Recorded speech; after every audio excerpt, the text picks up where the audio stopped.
नमस्कार, Indian mom in जपानमध्ये तुमचं स्वागत आहे. आणि आज आपण आलेलो आहे टोकियो इम्पेरियल पॅलेसमध्ये. तर हे माझ्या मागे तुम्ही गेट बघत असाल, हा आहे इम्पेरियल पॅलेसचा गेट.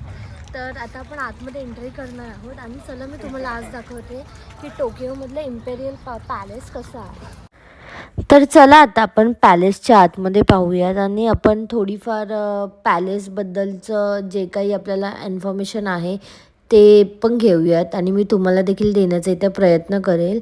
आणि हा आहे पॅलेसचा गेट. असे 2 ते 3 गेट आहेत आणि आम्ही देखील त्यातल्याच एका गेटमधून एंट्री केलेली आहे.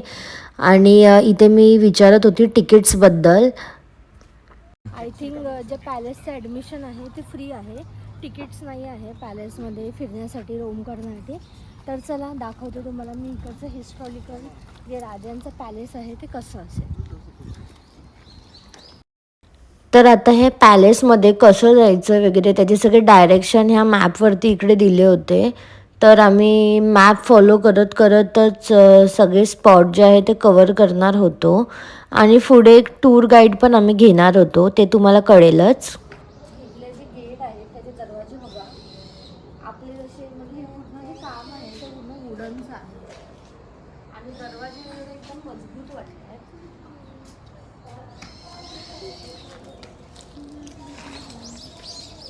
तर आता आपण आतमध्ये एंट्री केली आणि तुम्ही माझ्या मागे ती बघू शकता, ही जी वॉल आहे ती किती उंच आहे. जसं आपल्या इकडचे जे किल्ले असायचे आणि त्याचे जे वॉल्स, जी भिंती असायच्या त्या खूप उंच असायच्या, जेणेकरून कोणी किल्ल्यावरती चढू नये. तर तशाच प्रकारचे ते वॉल्स आहेत. आणि तिथे जे दगडांची साईज आहे ती पण बघा किती मोठी मोठी आहे.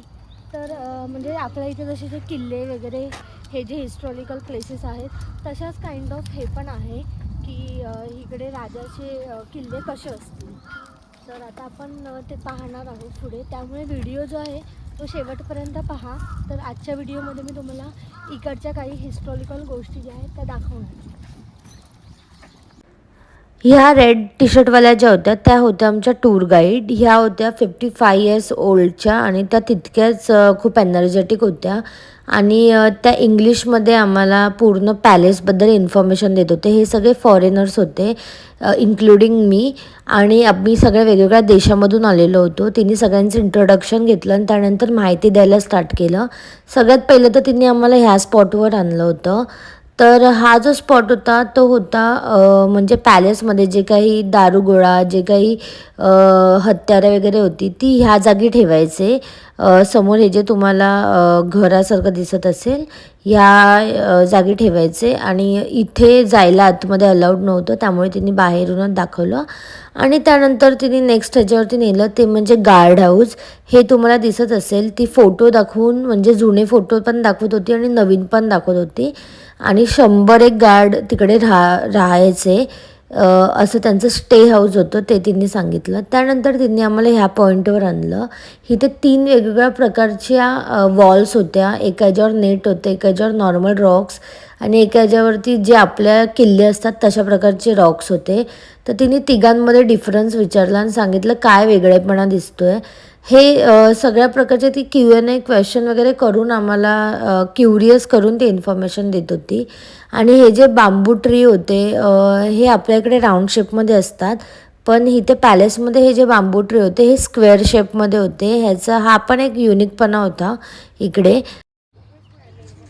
तर आता आपण किल्ल्यावरती जाणार आहोत. वरती जाऊन मी तुम्हाला दाखवतो किल्ला कसा असेल. आता आपण किल्ला केला. हा जो वरचा हा जो मेन किल्ला बोललं जातं, मेन प्लेस बोललं जातं.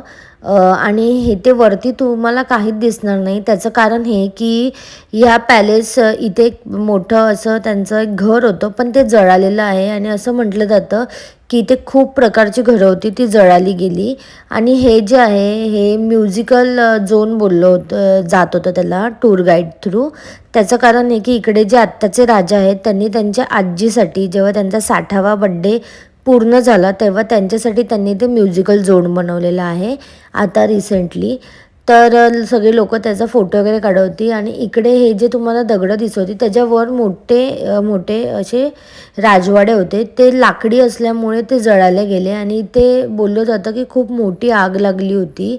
आणि त्या आगीमध्ये इथे जे काही जुनं बांधकाम होतं ते पूर्णपणे जळालं आणि आत्ता जे बनवलेले आहे ते नवीन, जे आत्ताचे राजे आहेत त्यांचा मी फोटो स्क्रीनवरती देते, त्यांच्या थ्रू गोष्टी बिल्डअप झालेल्या आहेत. ही त्यांची आता करंट जनरेशन आहे जी बघते सगळं.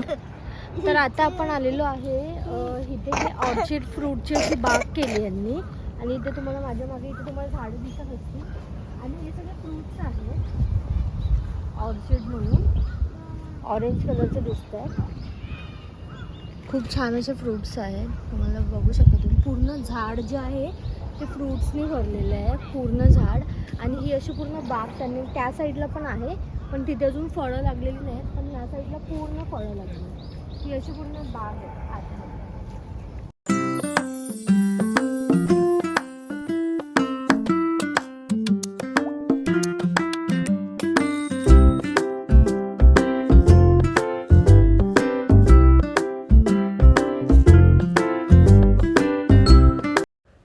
तर आता हा एक स्पॉट ती दाखवत होती. हा जो फोटो दाखवत होती तो जुना आहे आणि आता हे नवीन आहे. आणि याच्यावरती प्रत्येक राजाची जी जनरेशन असते त्याची एक नवीन मुद्रा असते, एक नवीन चिन्ह बनतं असं ती एक्सप्लेन करत होती. आणि ते चिन्हाचे जे ठसे आहेत ते या घराच्या बांधकामावरती आहे हे ती दाखवत होती. आणि हे होतं गार्ड हाऊस. आणि गार्ड हाऊस म्हणजे जे गार्ड्स आहेत त्यांचे चेक पॉईंट होतं, ऑफिस होतं इन शॉर्ट. आणि ते खरंच खूप छान पद्धतीने मेंटेन केलं होतं आणि हिस्ट्रीला खूप रिप्रेझेंट करत होतं. आणि सध्याचे जे राजे आहेत त्यांचंही चिन्ह वेगळं होतं, ते देखील तिने आम्हाला दाखवलं. आणि अजून एक युनिक गोष्ट म्हणजे इथे काही दगडं अशी काळी दिसत होती आणि काही दगडं नवीन असल्यासारखी दिसत होती. त्याचा देखील एक क्वेश्चन एका टीममध्ये एका माणसाने उचलला.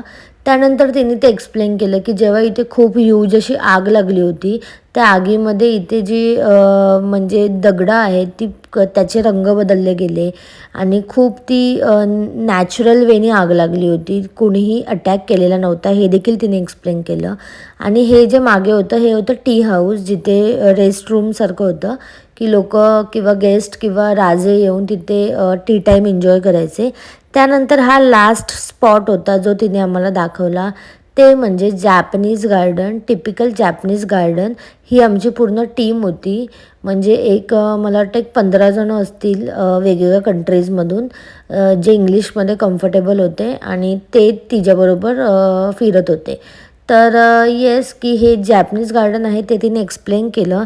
त्यानंतर आता मी तुम्हाला डिटेलमध्ये दाखवते की नक्की ह्या गार्डनमध्ये काय आहे. तर आता आपण आलेलो आहे जॅपनीज गार्डनमध्ये. तर आता जी टूर आहे आमची जी होती टूर गाईडची तर ती संपली आहे आणि हे लास्ट डेस्टिनेशन होतं जे तिने एक्सप्लेन केलं. पण ते आता मी तुम्हाला दाखवते की कसं आहे Japanese style, typical Japanese style garden.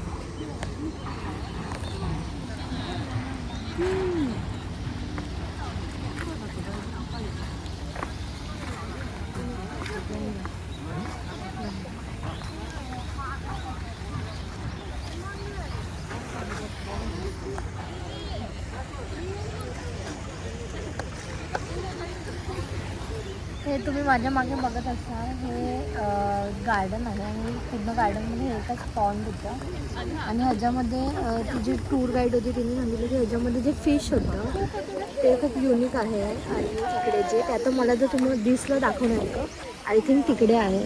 Let's see there is a unique fish, unique कोई फिश.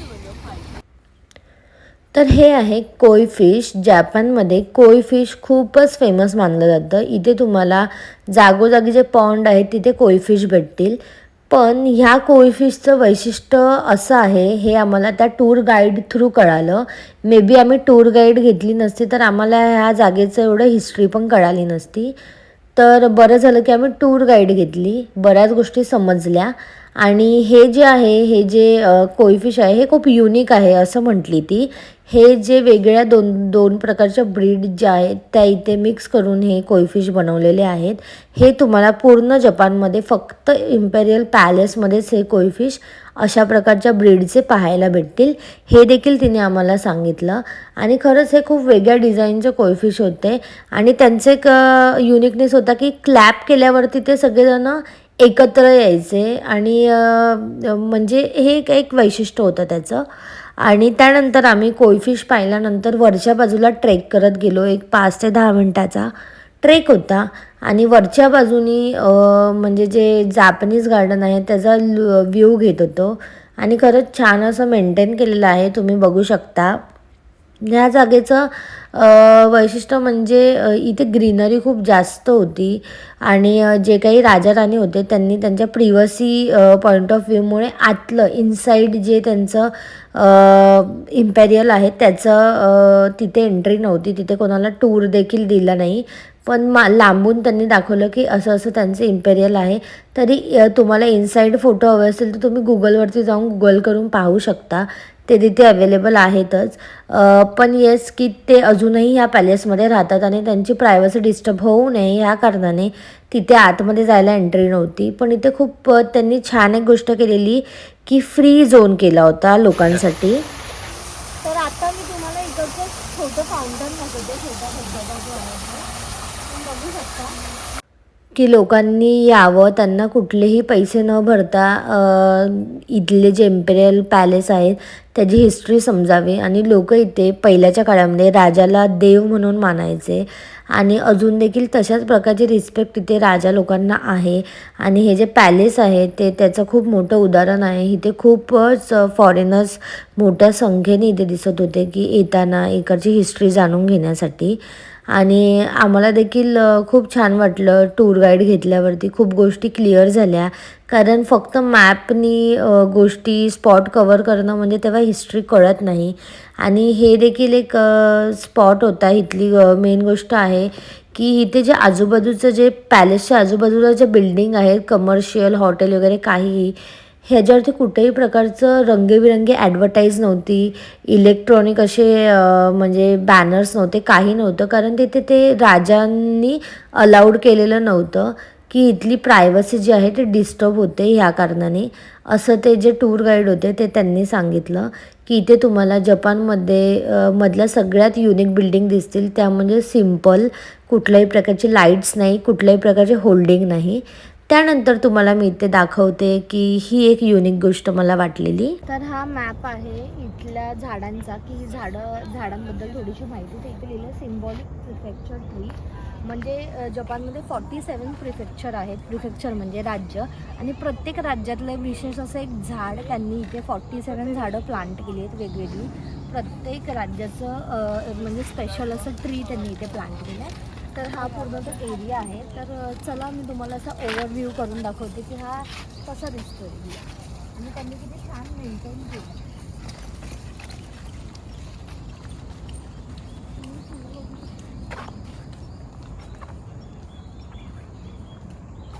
डिफरंट आहेत ना, ही फुल्यावर अशी दिसतात आणि अशी पाखळ्या क्लोज आहेत.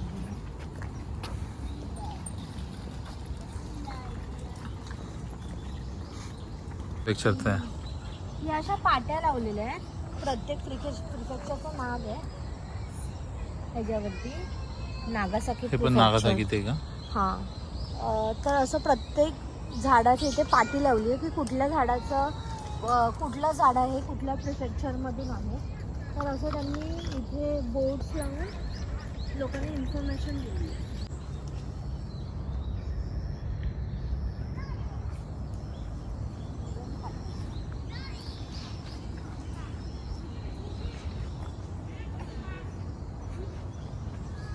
टोकुशिमा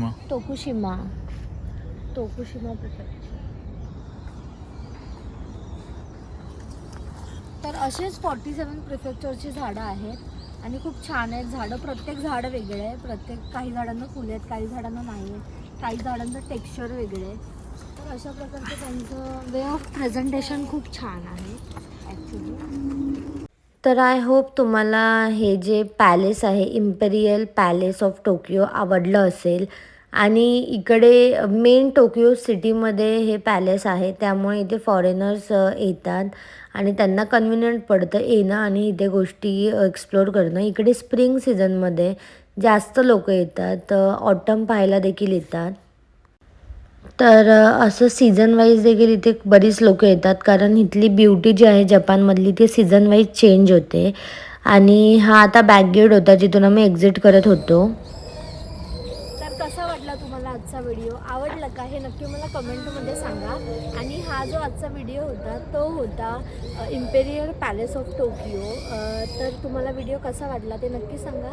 तर पुन्हा एकदा भेटूयात अशाच एका छानशा व्हिडिओवर. तोपर्यंत बाय.